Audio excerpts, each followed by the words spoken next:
Angela Davis, an American Marxist and Marxist feminist political activist, philosopher, academic, author, and social theorist. She is Distinguished Professor Emerita of Feminist Studies and History of Consciousness at the University of California, Santa Cruz.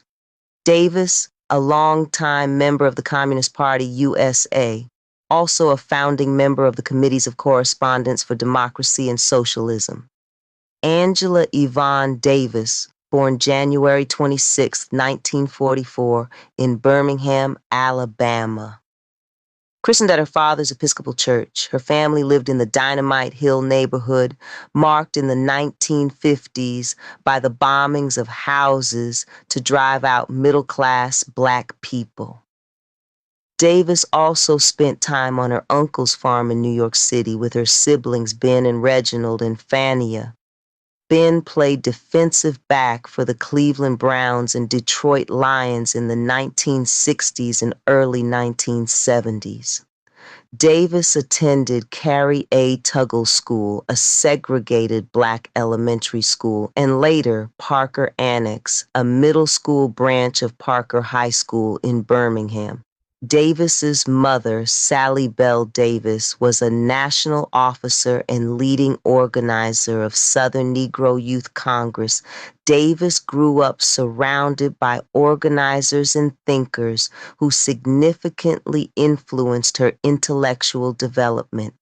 Among them was Southern Negro Youth Congress official Louis E. Burnham.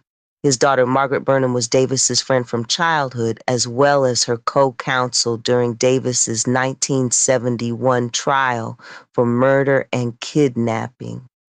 Davis was in her church youth group as a child and attended Sunday school. She attributes much of her political involvement to her membership in the Girl Scouts of the United States of America. In 1959, she went to the Girl Scouts National Roundup in Colorado. As a Girl Scout, she marched and picketed protesting racial segregation in Birmingham. By her junior year of high school, Davis attended American Friends Service Committee Quaker program that placed Black students from the South in integrated schools in the North. She chose Elizabeth Irwin High School in Greenwich Village. There, she was recruited by a communist youth group, Advance. Davis earned scholarship to Brandeis University in Waltham, Massachusetts, one of 3 Black students in her class. In Frankfurt, Angela met philosopher Herbert Marcuse at a rally during the Cuban Missile Crisis and became his student. In a 2007 interview, Davis said, "Herbert Marcuse taught me that it was possible to be an academic, an activist, a scholar, and a revolutionary." She worked earning money to travel to France and Switzerland and attended the 8th World Festival of Youth and Students in Helsinki, Finland.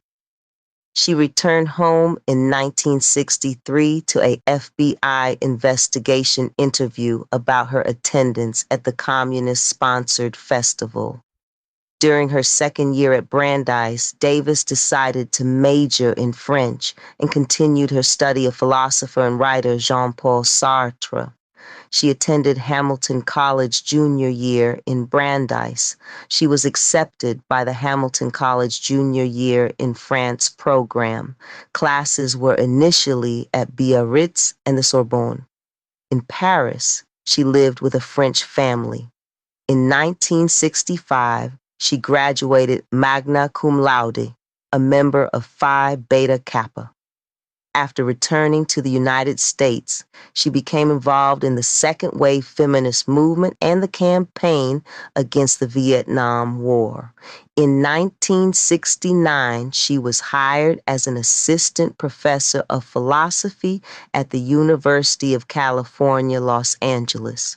UCLA's governing board of regents soon fired her due to her membership in the Communist Party. After a court ruled the firing illegal, the university fired her for the use of inflammatory language. In 1970, guns belonging to Davis were used in an armed takeover of a courtroom in Marin County, California, in which 4 people were killed. Angela was prosecuted for 3 capital felonies, including conspiracy to murder. She was held in jail for more than a year before being acquitted of all charges in 1972. In 1997, she co-founded Critical Resistance, an organization working to abolish the prison industrial complex. That same year, she joined the Feminist Studies Department at the University of California, Santa Cruz, where she became department director before retiring in 2008. Davis has received various awards, including the Soviet Union's Lenin Peace Prize. Since 2025, she is its last living recipient, an induction into the National Women's Hall of Fame. Due to accusations that she advocates political violence and due to her support of the Soviet Union, she has been a controversial figure. In 2020, she was listed as the Woman of the Year in Time magazine's 100 Women of the Year edition. In 2020, she was included on Time's list of the 100 most influential people in the world. In 2025, Davis was awarded an honorary doctorate in letters from the University of Cambridge. The signs of a conspiracy are cropping up. A conspiracy whose present goal appears to be the destruction of the very possibility of education in the state. Marvin X, a professor at Fresno State College, is on the verge of losing his job because he believes in the construction of a black nation. 24 black students are on trial for almost 2,000 felony charges for having attempted to protest the existence of racism at San Fernando Valley State College. Saul Castro and 2 black teachers are being transferred to all-white schools because they sympathize with the demands of the students to make education relevant to the community. And I'd just like to add, if I hadn't been in my class on Monday, if I hadn't had to lecture, I think I would have been right down on the picket line supporting Saul Castro.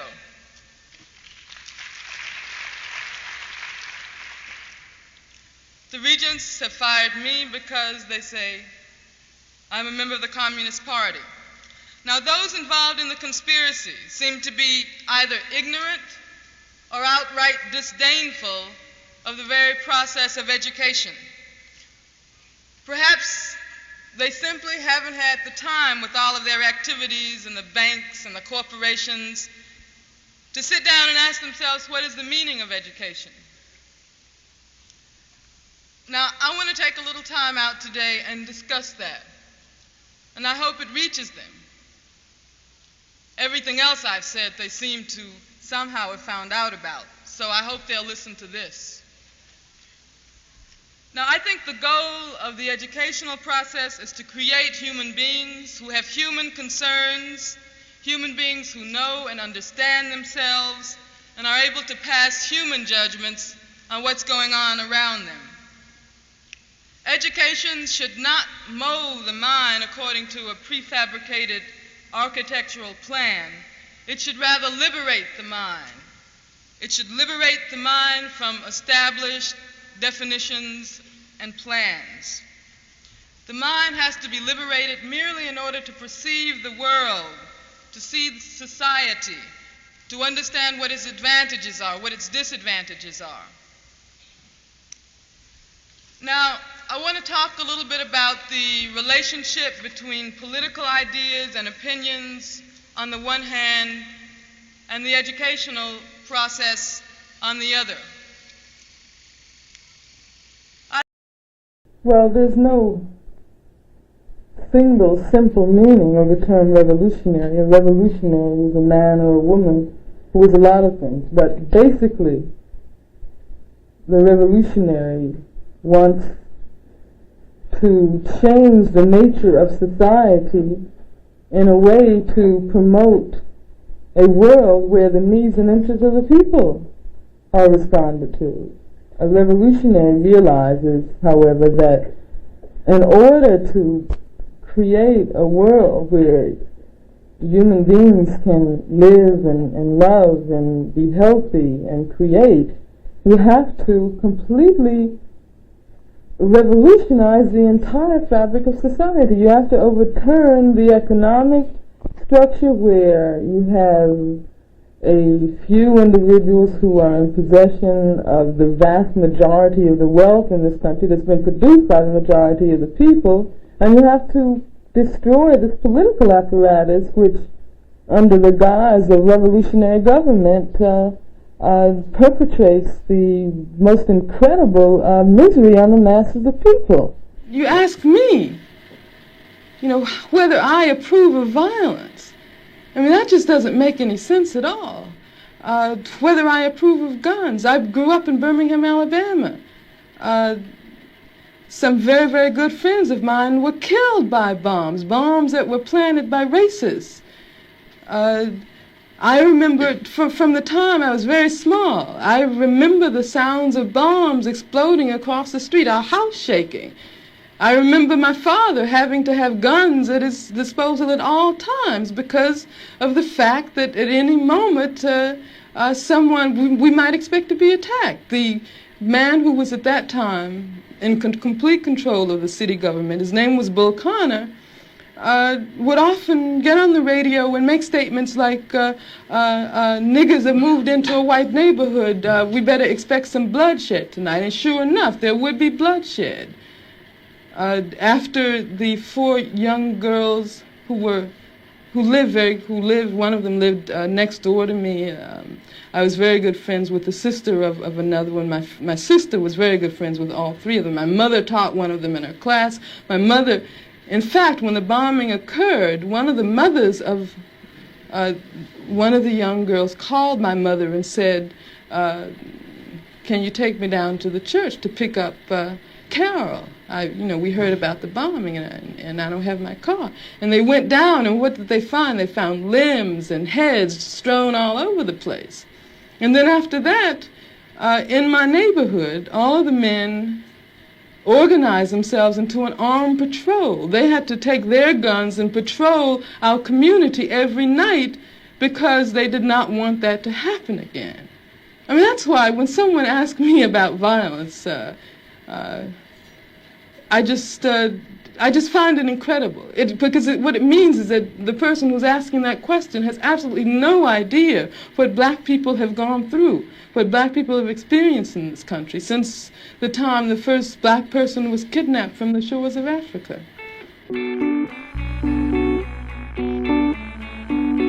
I decided to study in Europe in 1965, which was the year of the Watts uprisings, and the following year the Black Panther Party was founded. So I found myself in Europe at a time when the Black liberation movement was undergoing a very important transformation.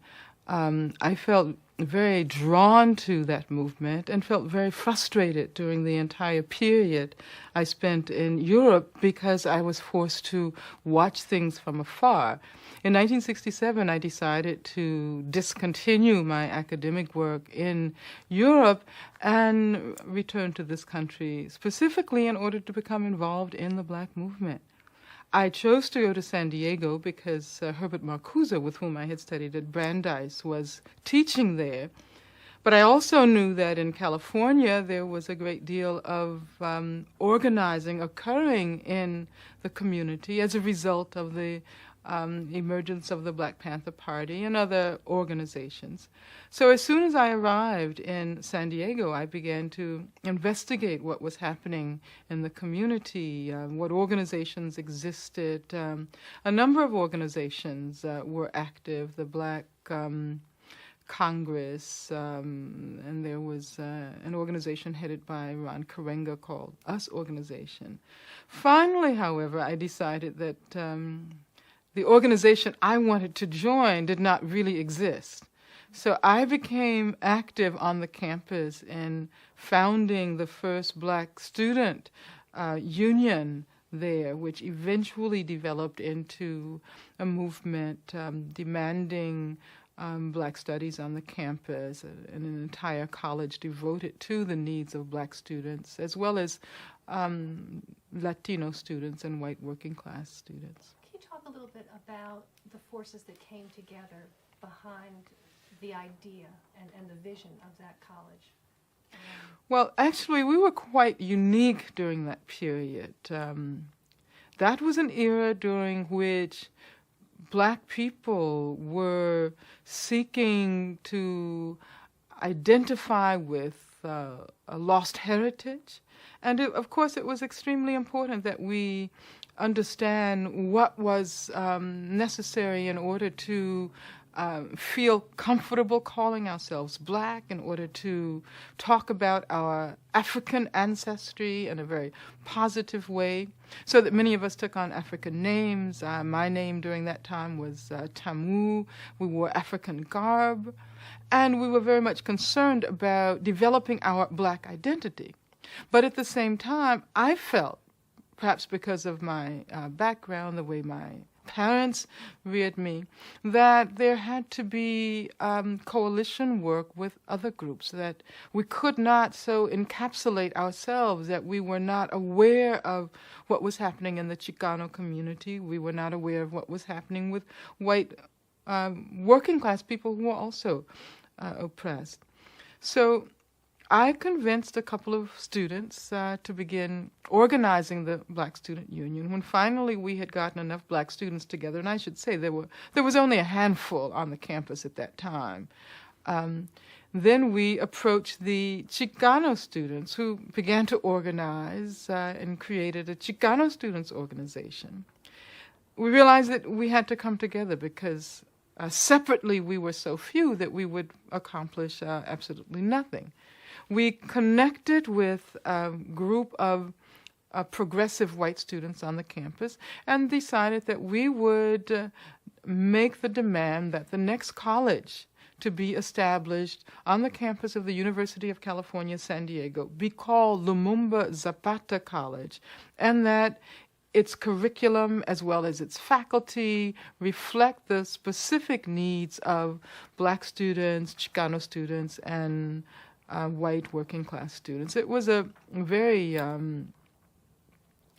militant movement, I should say. We were forced to break in at one point to an academic senate meeting and, of course, ignore all of the decorum that is usually reserved for such meetings. And we simply demanded that the professors listen to us about the needs of those of us who had been marginalized for so long within academia. The professors eventually listened. They were, of course, absolutely outraged that we would dare to disrupt their deliberations. But they listened, and some of them joined us. Eventually, we decided to occupy the registrar's office, and Herbert Marcuse was the first person to walk through the door. We figured that if the most revered professor on the campus participated in the occupation, that would legitimize our struggle. So that eventually we were able to muster support among the majority of the students on campus. We had a successful strike. And the third college, although it was never called Lumumba Zapata College, eventually came into being. Terrific, great. I'd now like to have you talk about your decision to join the Communist Party and the vision for movement that was inspiring you in that decision. When I returned to this country from Europe, I was very, very anxious to throw myself into organizing work in the black community. I eventually became active in SNCC, Student Nonviolent Coordinating Committee, in Los Angeles, even though I was commuting between San Diego in Los Angeles. And I was very excited about the work that we were able to do in the community. Within a very short period of time, we had hundreds of active members of the organization. I was the head of the Liberation School, which I found extremely exciting because I'd always felt somewhat uncomfortable in the purely academic environment. There I was able to teach Marx to community people, to young people. Eventually we had some problems within the organization, Los Angeles SNCC. They had to do with the part played by women in the organization. It was a very difficult period. Eventually, the organization itself became defunct. It was at that time that I decided to join the Communist Party. I joined the Communist Party because I had come into contact with a number of communists, black communists in particular, in working with SNCC and doing community work in San Diego and Los Angeles. And I was always very impressed by their vision, which seemed to go much further than what was happening at the moment, which seemed to be much broader than specifically the issues confronting black people at that particular moment in history. They had a long-range vision. They also had a sense of how to involve other progressive people. And I associated myself in general with their vision. For example, when we were in San Diego, there was the case of a young black man by the name of Ed Lynn at that particular time. His name, he eventually changed his name, who was charged with, I can't remember the exact charges, but he... How would you characterize the growing opposition that the movement was confronting during this period? There was terrible repression during that period. I had never experienced anything like that in my life. And I realize, looking back, that we lived in a war zone. I could receive a telephone call from someone with whom I was active in SNCC, for example, and she or he might say, "My house is surrounded by the police. Call as many people as possible because we need support." That was quite usual, so that we expected at every moment that we might be confronted with an armed attack. And I don't know if I can get that across, that feeling today, except by saying that it was as if we were involved in battle.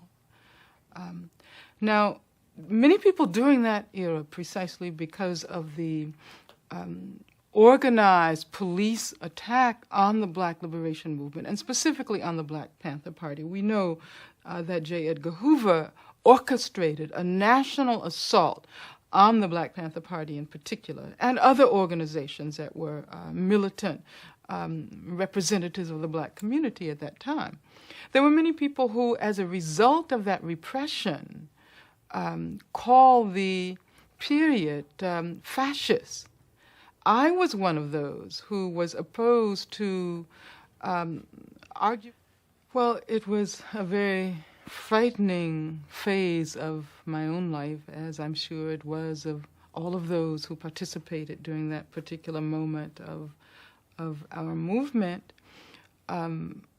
We were confronted with the possibility of being attacked by armed police at any given moment. I purchased a weapon. Most people had guns, and we bought guns not because we were intending to use them in any offensive way, but because we needed them in order to protect ourselves, to defend ourselves. We learned how to use weapons because we had to be able to guarantee that we would not be senselessly shot down by the police, as were so many people during that period, the police or infiltrators. We knew that there was a nationally coordinated effort to wipe out the Black Panther Party and to wipe out the militant black movement in general. And of course, many people argued that because of the nature of this repression, we lived in a society which had embraced a full-blown fascism. I personally was not one who argued that that era was a fascist era. I felt that the repression was definitely fascist-like in character. But there were still things that we were able to do within the traditional channels of the society. There were still some democratic rights that we enjoyed, and we had to take advantage of those. Those who argued that we lived in a fascist country, if they followed the implications of that, would then say that our organizing has to be clandestine, that we must arm ourselves and we must engage in guerrilla activity. And of course there were those who felt that way at that time.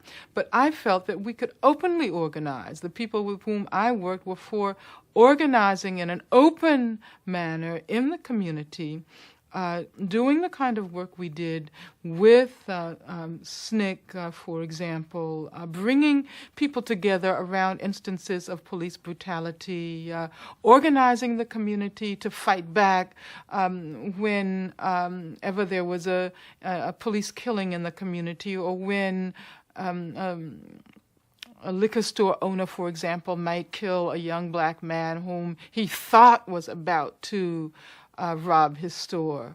So that was the kind of work that we were doing then, despite the repression. Well, I was hired to teach in the philosophy department at UCLA in the fall of 1969. I had joined the Communist Party a year earlier. Before I had the opportunity to teach my first class, I was fired by the regents of the University of California, an ex officio member of which was Ronald Reagan.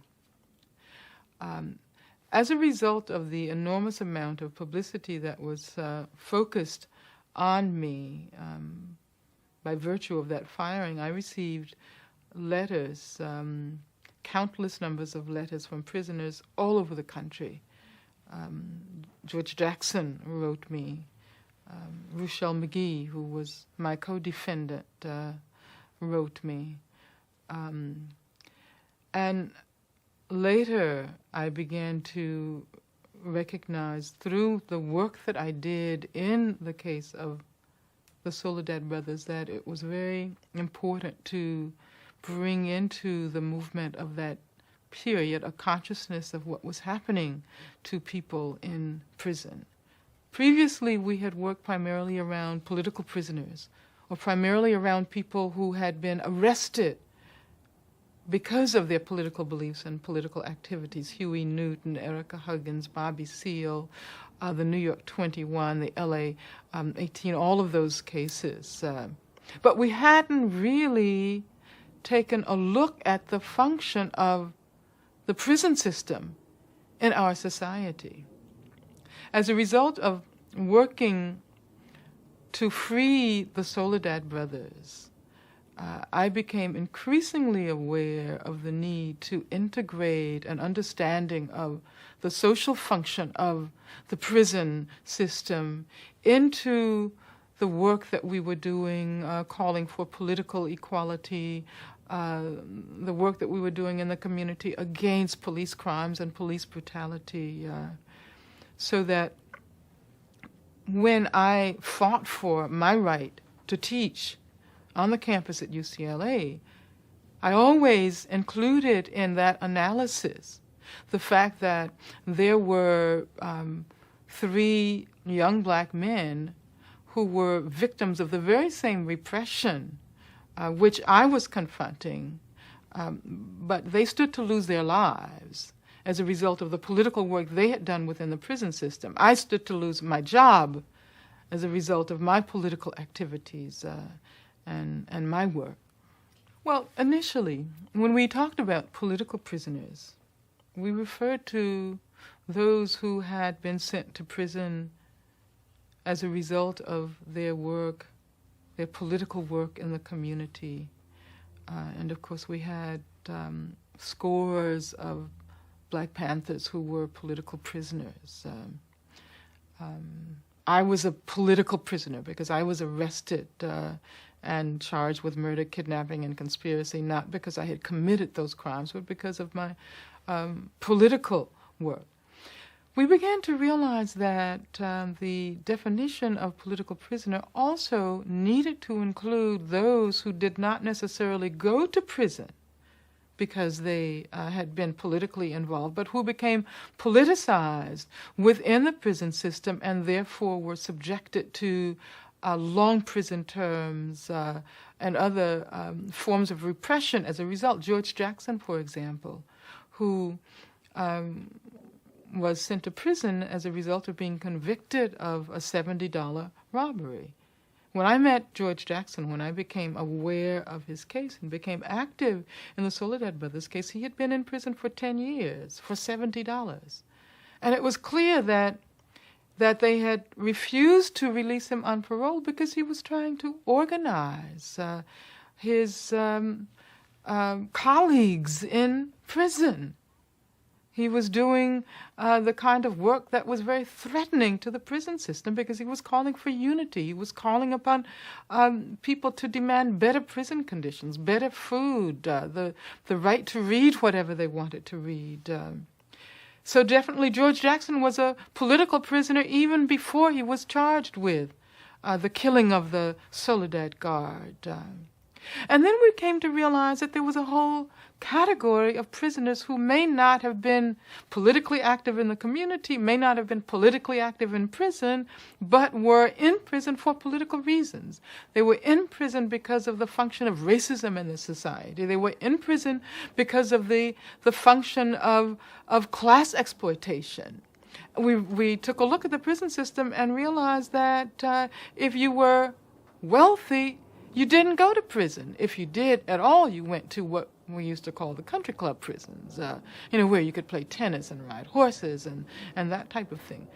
So that expanded into a movement of support within the community, taking on the function of the prison system in general and calling for the abolition of the prison system as it exists, as it existed then, as it exists today. Well, although in the Black community at that time, virtually everyone had some personal contact with the prison system.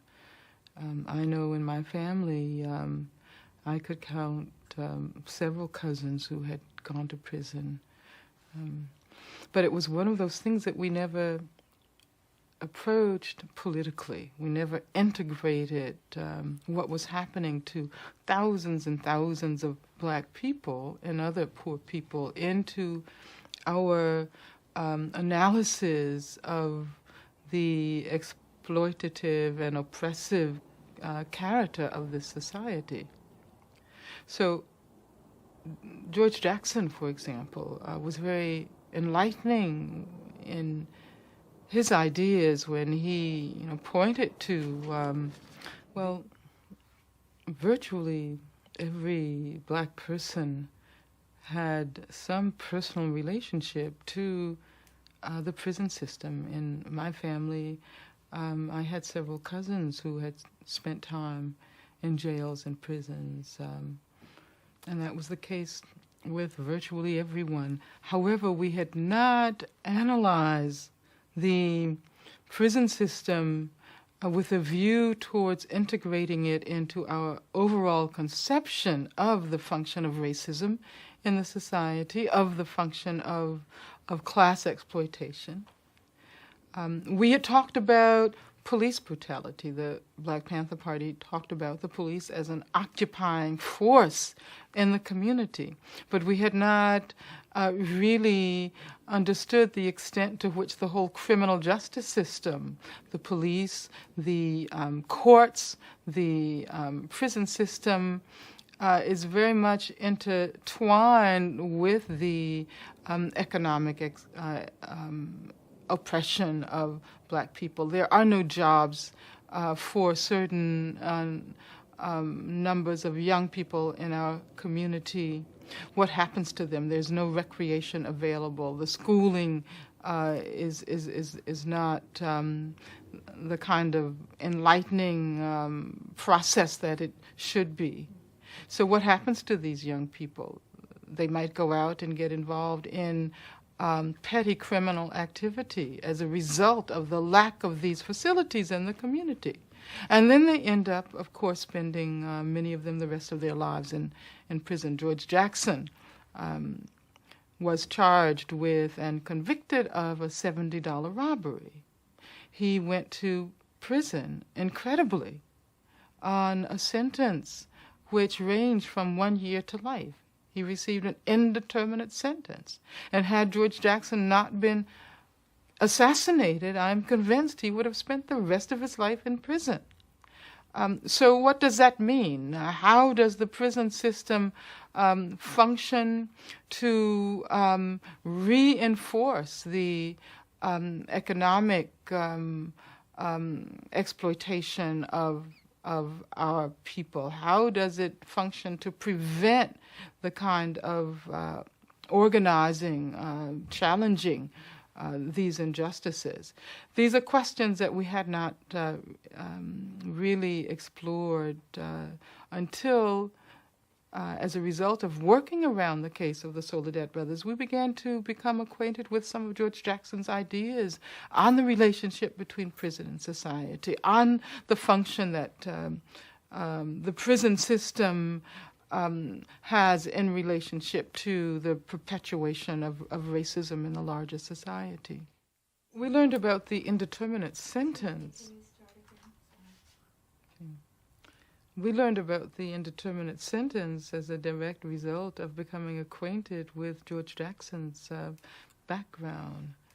And it seems as if we should have been aware of this before, but many of us were absolutely shocked, seasoned activists as we were, to learn that George Jackson had been initially arrested in connection with a $70 robbery, but had received a sentence ranging from 1 year to life.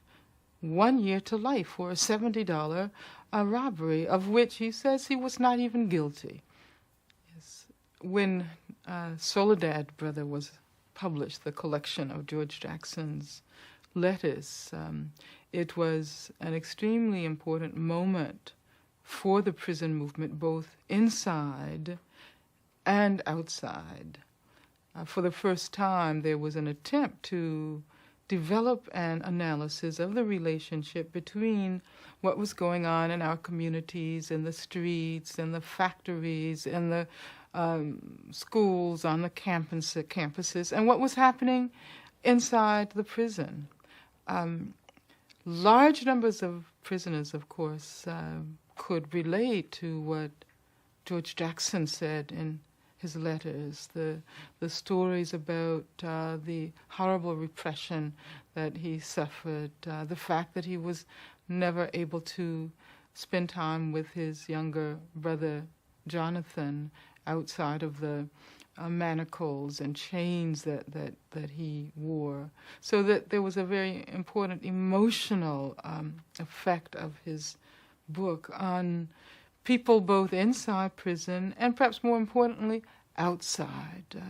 Because those of us on the outside had generally not taken the time to try to understand what the experience was. We might have at that time been fighting for the freedom of political prisoners or challenging the prison system. But what George Jackson managed to do was to make that experience palpable, make it concrete, so that it became something that people could relate to as human beings. There's always the tendency to push prisons to the fringes of our awareness so that we don't have to deal with what happens inside of these horrifying institutions. And there's the tendency also to look at prisoners as having deserved what they have met with there, so that the criminal is a figure in our society who has very little credibility. And what George Jackson demonstrated with his letters was that prisoners are human beings, prisoners are intelligent human beings, prisoners have families, they have feelings, and at the same time, he laid the basis for an important political analysis, which was lacking. I was very moved when I first saw the published version of the letters. I was in jail myself by that time because I had worked on the manuscript and worked with those who were involved in publishing it. I received a copy of the book when I was in jail in New York in the Women's House of Detention. And at that particular time, the authorities banned that book from the jail population. They allowed me to read it in a library to which no other prisoners were allowed entrance at the time I was reading the book. Eventually, we were able to get a clandestine copy, a copy which was brought in by one of the women officers who felt that we had the right, or the other women had the right to read this. So the book circulated all over the corridor where I lived, all over the floor, all over the jail, as a matter of fact, and there were often long discussions about what George Jackson wrote about in that book. To jail in New York, it immediately occurred to me that there were whole areas that we had totally neglected within the prison movement having to do with women's imprisonment. While we had developed a solidarity movement designed to support prisoners, we had not taken on issues like the separation of mothers and their children, like the specific treatment of women who were pregnant. As a matter of fact, women had been relatively invisible in the prison movement. It was as if there were no women who ever went to prison. And this, of course, reflected the lack of awareness within the Black movement in general during that era of the particular role of women within the movement and the nature of women's oppression, so that I began immediately to write to Erica Huggins, who was in jail at the same time. We shared our experiences being women in prison. We could see very concretely the open role of racism. In New York, over 90% of the women were either Black or Puerto Rican, so that racism became something that was very palpable and very visible and very hurtful, because we could see white women come in and go out immediately on their own recognizance. Not that the white women were responsible for that, but the judges were, who would not give Black women OR or the right to leave on their own recognizance. I learned what many of the people whom I had been working around must have to go through every day for weeks and months and years. I was in solitary confinement for approximately 1 year. And as hard as that was for me to endure, I realized that there were many others who did not have the opportunity to make their cases heard as I did. At least I was aware of the fact that there were hundreds, thousands of people out organizing for me all over the country, all over the world. So the women in the New York Women's House of Detention who had the opportunity to read George's book, felt extremely enlightened by his ideas, but they were also disturbed by his negative attitudes toward women, and in particular his mother, but specifically his attitudes toward black women. And of course, that was a direct reflection of the ideological climate. The period following 1965 saw concerted, systematic, propagandistic, and ideological attacks on black women. We were called emasculating females. We were being held responsible for collaborating in the oppression that hurt black men.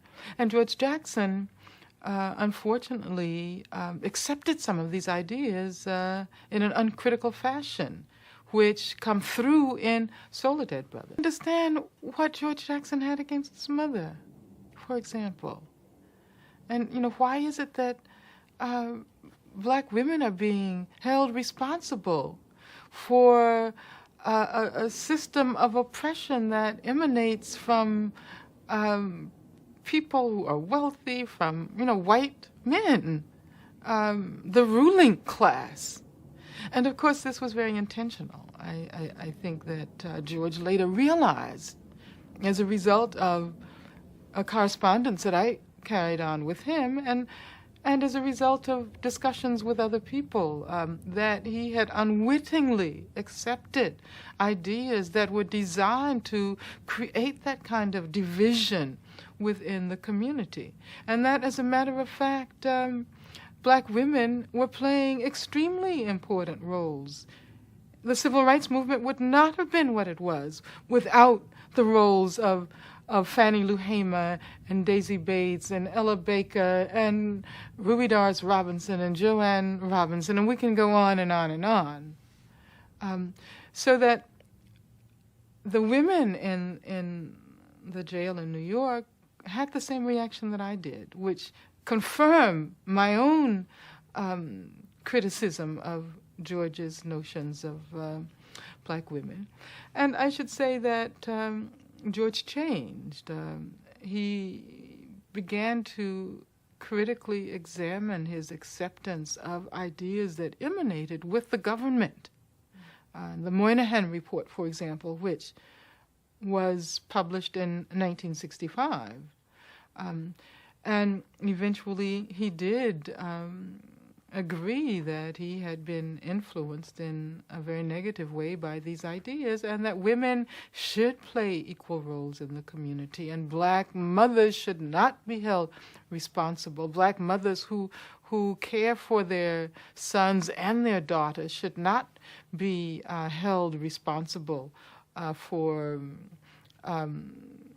preventing, or should not be accused of preventing their sons from being warriors in the struggle for black liberation, because black women have done a lot of those battles themselves. Well, it was very important to be able to win victories during that period. It was a very difficult juncture of our history. It was the period of the late 60s and the early 70s was a very painful period. The repression was so total that no one could escape being hurt in some way or another by the death of someone, an activist who was killed in the communities. When I look back on that period, I see myself attending funerals, and it was important at that time that we recognize that we could be victorious, that we were not simply the targets of repression, but that we were active historical agents who could set an agenda, fight for that agenda, and win. And that is why I think my particular case, my legal case, and the organizing that went on around it was so important, because it did demonstrate that with organizing, with coalition organizing, it was possible to defeat the agenda of the President of the United States, because Richard Nixon was very much involved in creating the impression that I was a terrorist. It was possible to defeat the agenda of Ronald Reagan, who was the governor of the state of California at that time. People responded at first spontaneously to my case. And I think that a lot of that had to do with the fact that I was out there as an activist, that I was attempting to organize people to defend the rights of political prisoners, to free Huey Newton, Erica Huggins, Bobby Seale, George Jackson, John Clouchet, Fleta Drumgo. And that, as a matter of fact, I had often said that we all need to be involved in this movement because we don't know who will be the next to go. And if we don't build the basis for a strong movement, and if one of us happens to be hit by the repression, we won't be able to count on the support that we will personally need. And of course, at that time, I had no idea that I would be one of the next who would be imprisoned in that way. I think that the spontaneous response was important, but alone it would not have guaranteed the victory, because the response initially would have petered out. It would have withered away. My case spanned a period of almost 2 years, and certainly organization was needed in order to build the kind of movement that would endure throughout that period, from the fight for bail, for example, to the actual legal acquittal. Well, there was a spontaneous response. The spontaneous response was not sufficient to serve as the basis for a movement that had to endure 2 years of support activities. So that what was key to achieving my acquittal was the organizing, very serious organizing work that took place on a community basis and factories and churches and schools and every existing institution in our country. Some 250 committees were organized from one end of the country to the other. And those committees were always multiracial. The committee was a multiracial community. It was a committee which brought together workers and students, a committee that brought together religious activists and people who might be involved in the women's movement, the peace movement.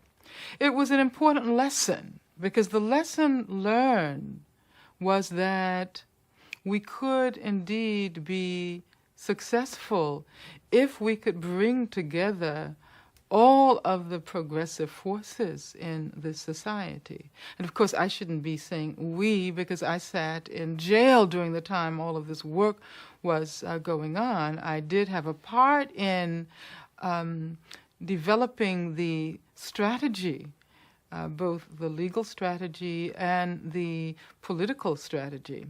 And I was not always correct in the suggestions that I made. I can remember that I was opposed to organizing around a bail movement, because at that particular time I was charged with 3 capital crimes. And at that time, of course, if you were charged with a capital crime, you were not eligible for bail. But there were those in the committee who argued that a bail movement should be established. That there might be people, for example, who would be willing to stand up for my right to bail, but who might not yet be willing to call for my freedom outright. And I felt at that particular time that that was not a realistic goal, because the legal possibilities of achieving bail did not exist. As it turned out, I was wrong, because the California Supreme Court overturned capital punishment, which made me then eligible for bail. In the meantime, people all over the country and all over the world had gathered thousands and thousands of signatures, so that as soon as the California Supreme Court overturned capital punishment, there were letters and telegrams and telephone calls flowing into the judge, who then did establish bail. But he set bail at $100,000, which was absolutely exorbitant during that period. We didn't have $100,000. And a white farmer from a rural area of California came forth and said that he would put up his farm as bail.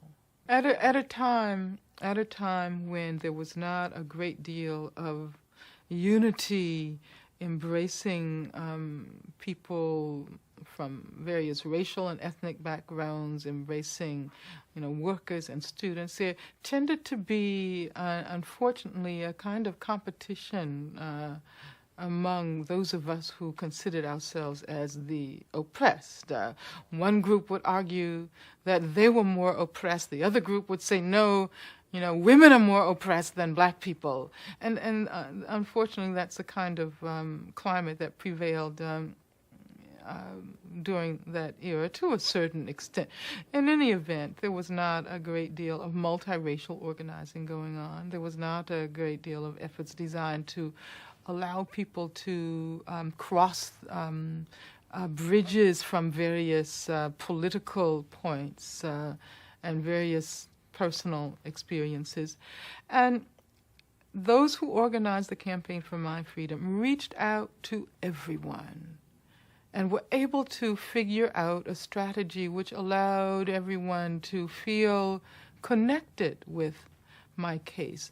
The women's movement, and of course the black movement, the working class movement. I was a union member as a faculty member at UCLA. I belonged to the union, the church movement, and I think it was a real lesson on how to achieve the maximum possible political force in a lesson in pointing out that even though there may be differences separating various groups of people in our society, there are also things that we have in common. And if we are in some way the target of an oppressive socioeconomic system, we should be able to figure out how to stand together.